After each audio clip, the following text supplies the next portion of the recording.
Tourist Show. My name is Lexi Samuel, and I am a critic who specializes in the field of journalism. We will be analyzing the poem The Song of the Banana Man by Evan Jones, here with my fellow colleague. Hi, I'm Roslyn Meyer, also a critic, and we are here to give you a better understanding on this particular piece of literature.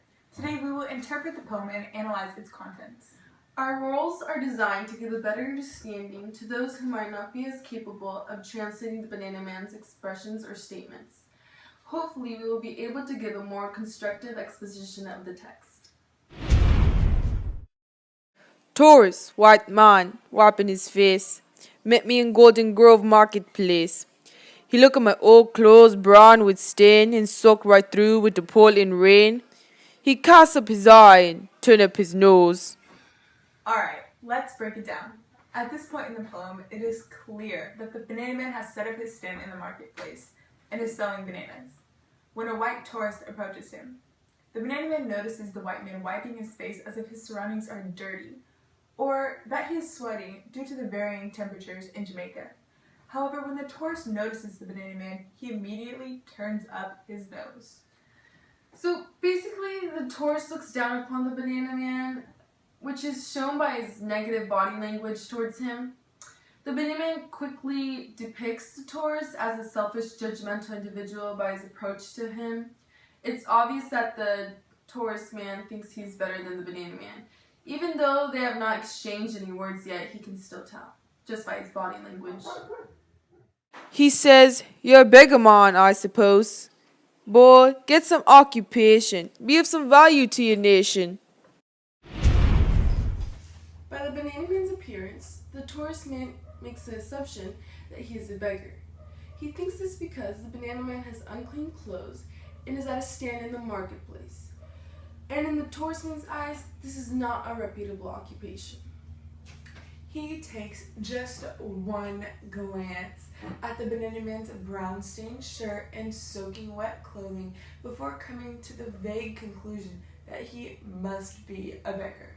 With this assumption in mind, he tells the banana man to be of some value and represent his nation in a better manner than that of a beggar. Basically, he tells the men to go and get a job. I said, "By God, in this big right hand, you must recognize the banana man." The banana man was extremely offended by the tourist's previous remarks. He takes pride in his work and becomes defensive when stating this.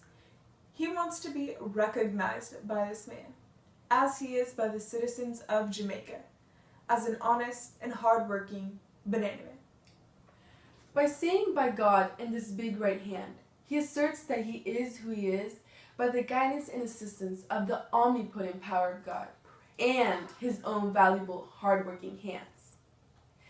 He practically responds to the tourist man in saying he should acknowledge him as a hardworking citizen because of his dirty clothes instead of identifying him as a poor, redundant citizen. In the banana man's eyes, his dirty clothes portray his hard work and not that he is a beggar. However, the tourist man does not think of the possibility that the banana man chooses to wear his dirty clothes because he's proud to portray his hard work and honest lifestyle. The tourist man can only come to the vague conclusion that this man must look like this because he cannot afford to look any better. It is obvious that he is unfamiliar with the region and culture of Jamaica. Up in the hills where the streams are cool and mullet and jenga swim in the pool, I have 10 acres of mountainside and a dedenka for donkey that I ride. 4 Gros Michel and 4 Lacatan, some coconut trees and some hills of yam, and I pasture on that very same land. 5 she-goats and a big black ram. The banana man says all of this in a manner that is eager to prove the tourist wrong. By pointing out all of his possessions and accomplishments, he exposes the tourist to a culture and, frankly, an entire world that was previously uncharted territory for him. There is much more to being a banana man rather than just the land that is owned. However, he tells the tourist man of these things because that is what the tourist places value upon. Possessions. By previously making stereotypical judgments based upon the banana man's clothing, the tourist made it obvious that material possessions are what defines a man according to his own cultural norms. The banana man describes what he owns and all of the captivating advantages that his property has with extreme pride. In addition to the property he owns, he also talks of his flock of goats and other various animals.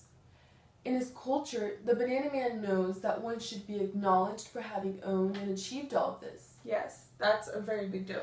But because of the tourist man's diverse culture and lifestyle, he has yet to realize that in the communities where the banana man is from, it is a success to even have a job and own a couple of animals. That is the night when you tourist man would change your place with the banana man. Yes, by God, in this big right hand, I will live and die a banana man. At this point, the banana man has told the tourist a great portion of his life. Based on the tones of these lines, he is saying that now that the tourist is enlightened on his life, he knows that he would gladly trade places with the banana man. However, the banana man would not trade his lifestyle for anything, which he affirms when repeating that he will live and die as a banana man. The bay is calm and the moon is bright. The hills look black for the sky is light. Down at the dock is an English ship, resting after her ocean trip, while on the pier is a monstrous hustle, tallymen carriers all in a bustle, with stems on their heads and a long black snake, some singing the songs that banana men make, like, praise God, in my big right hand, I will live and die a banana man. The banana man is now speaking of the harbor at nighttime. He speaks of his daily life in Jamaica, a culture unfamiliar to the tourist.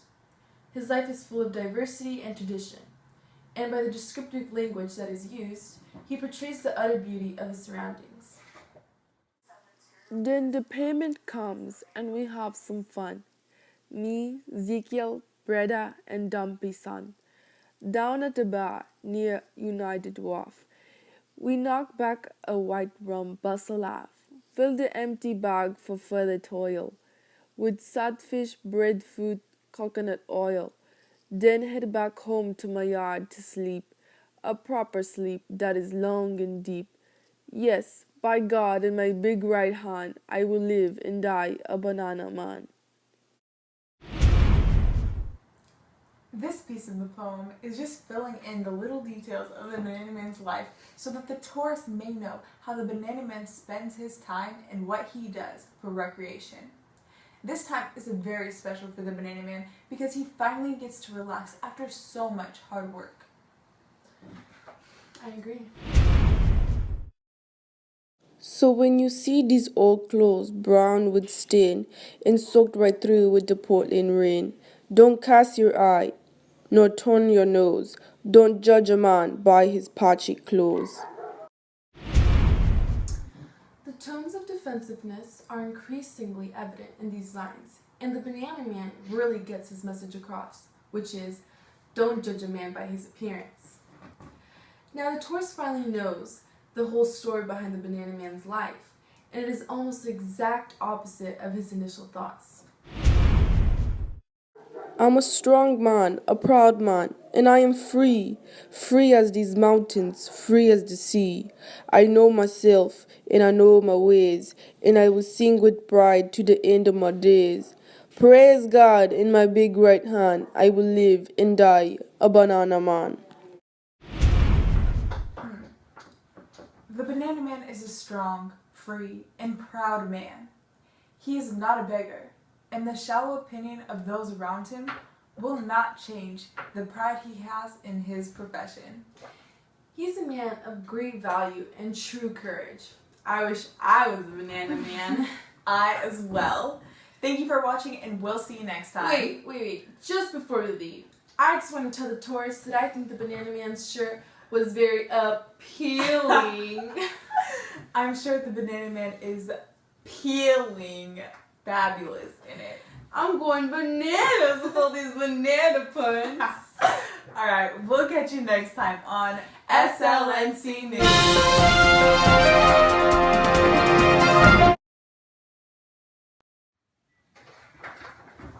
Yes! I kind of... And in the tourist minute's eyes,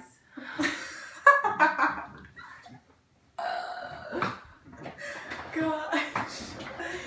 You put the lime in the You coconut. put the cookie in the coconut. Alright, anyways. No, stop. Boom. is from. It is a successful and even it's a successful. I was right there. I was about to. And in the tourist man's eyes, this is not a reputable.